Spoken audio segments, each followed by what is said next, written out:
قبر کا ذکر ہوتا، قیامت کا ذکر ہوتا، تو پھر کیا ہوتا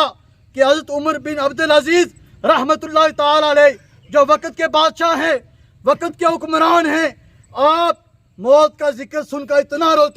اتنا روتے کہ حتیٰ آپ کی داڑھی مبارک تار ہو جاتی، یعنی بہت رویا کرتے۔ تو ہمیں وہ پیغام دے کر جا رہے ہیں کہ یہ جو مصرفیت ہے یہ اپنی جگہ، لیکن ہمیں اس سے وقت نکال کر رب کو بھی یاد کرنا ہے اور آخرت کی تیاری بھی کرنی ہے۔ اللہ پاک ہمیں موت کو یاد کرنے کی توفیق عطا فرمائی۔ استاد محترم، یہ آپ سے ملتمسوں کی بات نہیں۔ نحمده ونصلي ونسلم على رسوله الكريم اما بعد فاعوذ بالله من الشيطان الرجيم بسم الله الرحمن الرحيم قال الله عز وجل والجار ذي القربى آمنت بالله صدق الله مولانا العظيم وصدق رسوله النبي الكريم ونحن على ذلك لمن الشاهدين والشاكرين والحمد لله رب العالمين قال الله عز وجل ان الله وملائكته يصلون على النبي يا ايها الذين امنوا صلوا عليه وسلموا تسليما۔ ایک مرتبہ درود پاک۔ اللهم صل على سيدنا ومولانا محمد وعلى آل محمد وبارك وسلم۔ الصلاة والسلام عليك يا سيدي يا رسول الله وعلى آلك وصحابك وسلم عليك يا حبيب الله۔ سمین و وقار، جیسا کہ آپ سب اس بات کا بخوبی علم رکھتے ہیں کہ آج ہم مرحومہ کی نماز جنازہ پڑھنے کے لیے حاضر ہوئے ہیں۔ دعا ہے کہ اللہ تبارک و تعالی ان کا یہ سفر ان کے لیے آسان فرمائے، آمین۔ اور ان کے ورثاء آصف کبیر صاحب، جن کی زوجہ محترمہ بھائی ساجد صاحب بجری والے، ان کی ہمشیرہ محترمہ، اللہ تبارک و تعالی ان تمام جو رفقا ہیں ان کو اللہ صبر جمیل اور اجر عظیم سے مالا مال فرمائے، آمین۔ جیسا کہ محترم حافظ صاحب بیان فرما رہے تھے، موت کی یاد اور اللہ تبارک و تعالی کی یاد میں اپنا دن اور رات گزارنا انسانیت کا تقاضا ہے۔ انسان ہے اور انسان کو انسانیت سکھاتی کیا ہے؟ انسان بننا، رب کی یاد کرنا۔ رب تعالیٰ نے جس مقصد کے لیے انسان کو دنیا میں بھیجا ہے، جو مقصد دے کر اس مقصد کو یاد کرنا ہو، پھر اس مقصد، اس دنیاوی جو زندگی ہے نا، اس کے بعد یہ جس سفر پر آج یہ ہماری بہن جا رہی ہے،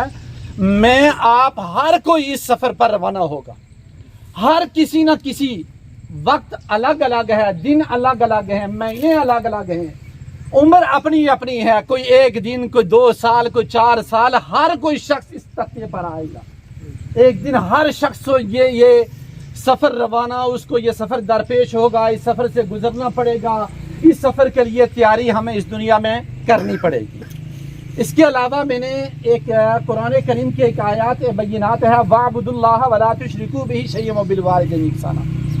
جس میں بے شمار معاملات آتے ہیں۔ اللہ کی وحدانیت، اس کے ساتھ شریک نہ ٹھہرانا،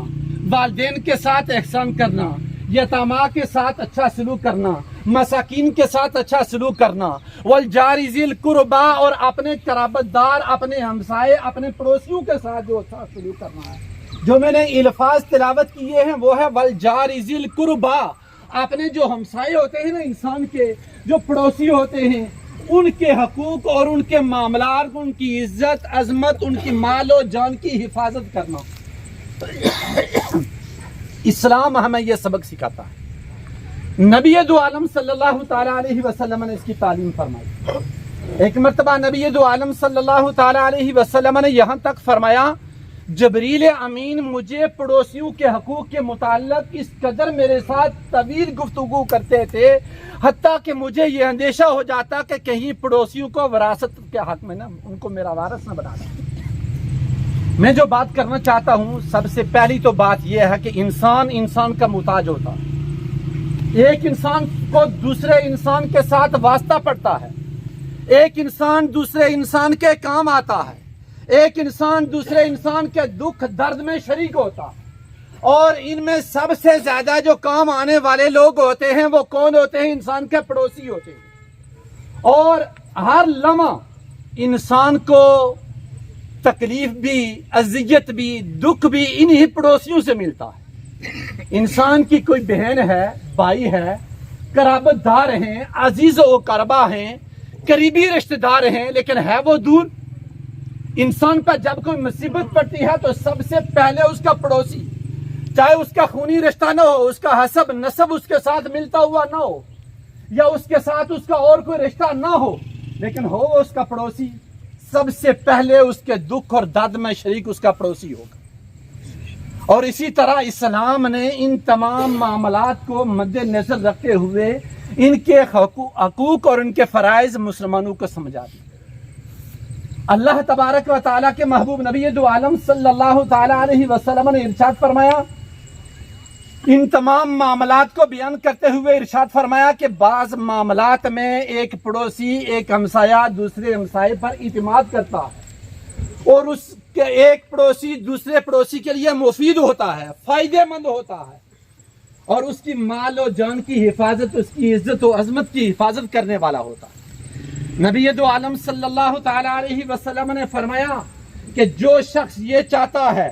کہ میں اللہ اور اس کے رسول صلی اللہ تعالیٰ علیہ وسلم کے ساتھ محبت کرنے والا ہوں، یا وہ اللہ کی محبت اور رسول اللہ صلی اللہ تعالیٰ علیہ وسلم کی محبت کا دعویٰ کر رہا ہو، یا انسان یہ سمجھتا ہو مجھ پر میرا اللہ اور میرا رسول مجھ پر راضی ہو جائے، تو اس انسان پر یہ لازم آتا ہے کہ وہ اپنے ہمسائے کے جو حقوق ہیں ان کی ادائیگی کا خیال رکھے۔ نبی دو عالم صلی اللہ تعالیٰ علیہ وسلم نے یہاں تک فرمایا کہ خدا کی قسم کہ جس کے قبضہ قدرت میں میری جان ہے نا، اللہ تبارک و تعالی پڑوسیوں کے حقوق کی ادائیگی اور پڑوسیوں کے حقوق کے ساتھ نیکی کرنا، ان کے ساتھ معاملات بہتر رکھنا، یہ اسی کے نصیب میں ہوتا ہے جس کے مقدر میں اللہ کی رحمت شامل حال ہوتی ہے۔ اللہ کی رحمت شامل حال نہ ہو تو انسان اپنے پڑوسیوں کا خیال نہیں رکھ سکتا، اپنے پڑوسیوں کے دکھ درد میں شریک نہیں ہو سکتا، انسان اپنے پڑوسیوں کو اذیت پہ اذیت پہنچاتا رہتا ہے اگر اللہ کی رحمت شامل حال نہ ہو۔ بلکہ نبی دو عالم صلی اللہ تعالیٰ علیہ وسلم نے ارشاد فرمایا کہ تم اپنے پڑوسیوں کو دین کے معاملات، دین کی راہ اور دین کی تعلیم بھی ان کو سکھاؤ، یہاں تک کہ جس طرح تم اپنے مال جان، اپنی اولاد، اپنی عزت، اپنی عصمت کی تم حفاظت کرتے ہو، تمہارے پڑوسیوں پر بھی، تمہارے جو ہمسائے ہیں ان کی عزت، ان کی مال و جان اور ان کی دیگر جتنے بھی معاملات ہیں، جس طرح تم اپنی چیزوں کی حفاظت کرتے ہو اسی طرح ان کی چیزوں کی بھی حفاظت کا ذمہ اللہ نے تم پر لگایا ہوا۔ ایک اور بات، جس طرح ایک عصمت داری جو ہے نا، یہ اسلام میں ویسے بھی ایک سخت گناہ ہے، جس طرح انسان اپنی بہن بیٹی کی عزت اور اس کی حفاظت کرتا ہے نا، اسلام اپنے پڑوسیوں، اپنے ہمسائے کی بیٹی اور اس کی بیوی کی بھی حفاظت کی تمہیں حکم فرماتا ہے۔ شریعت میں بلکہ حدیث پاک کے اندر ہے کہ انسان اگر، پہلے عرض کیا کہ عصمت داری ویسے بھی گناہ ہے، انسان اپنے ہمسائے کے علاوہ 10 عورتوں کے ساتھ اگر گناہ کرتا ہے نا، 10 عورتوں کا گناہ ایک طرف اور اپنے ہمسائے، اپنے پڑوسی کی بیٹی، اپنے پڑوسی کی اس کی بیوی یا اس کی جو عزت ہوتی ہے نا، اس کی عزت کے ساتھ کھیلنا وہ 10 مرتبہ گناہ کرنے سے بھی زیادہ بڑا گناہ ہوتا ہے۔ انسان، پڑوسی انسان کا ہوتا ہے، اپنے دروازوں کو کھلا چھوڑ کر اس پر اعتماد کرتے ہوئے دور چلا جاتا ہے۔ پڑوسی کا حق یہ ہے کہ اس کے مال و جان کی بھی حفاظت کرے۔ جس طرح انسان چوری ڈکیتی یہ عام معمول بنتا جا رہا ہے، جس طرح عام غیروں کے گھروں میں ڈاکہ ڈالنا، 10 مرتبہ ڈاکہ ڈالنا ایک طرف، اپنے پڑوسی کے گھر میں ڈاکہ ڈالنا ایک، اور 10 گھروں میں ڈاکہ ڈالنا اس کا گناہ بھی اس سے بھی زیادہ ہوتا ہے۔ امام الانبیاء علیہ الصلوۃ والسلام نے ارشاد فرمایا کہ پڑوسی کی آزادی، اس کے ہر جائز کام میں اسے آزاد اختیار ہونا چاہیے، اور اس کے معاملات دیگر جو ہوتے ہیں نا، اگر وہ کسی مصیبت میں آ جائے تو اس کی مصیبت سے اسے رہائی دلائی جائے، اگر وہ بیمار ہو جائے اس کی عیادت کی جائے، اگر اس کے ہاں کوئی جنازہ ہو جائے اس میں جنازے میں شریک ہونا چاہیے، اگر اس کو کوئی خوشی ملتی ہے اس کو مبارکباد پیش کرنی چاہیے، اگر اسے کوئی دکھ درد غم پہنچتا ہے تو اس کے غم میں برابر کا شریک ہونا چاہیے، اگر وہ کسی مصیبت میں گرفتار ہو جاتا ہے، امام الانبیاء علیہ الصلوۃ والسلام نے ارشاد فرمایا کہ اس کی رہائی کی تم، حتیٰ کہ وہ شرن جرم نہ ہو، شرن مجرم نہ ہو، اگر وہ گرفتار ہو جاتا ہے تو اس کی رہائی کی بھی تم کوشش کیا۔ امام اعظم رحمت اللہ علیہ، آپ کا ایک پڑوسی تھا، شرابی تھا، ہمیشہ شراب پیتے ہوئے اشعار پڑھا کرتا تھا۔ اشعار اس کے کیا تھے اور بھی بہت زیادہ ہے، لیکن ایک جملہ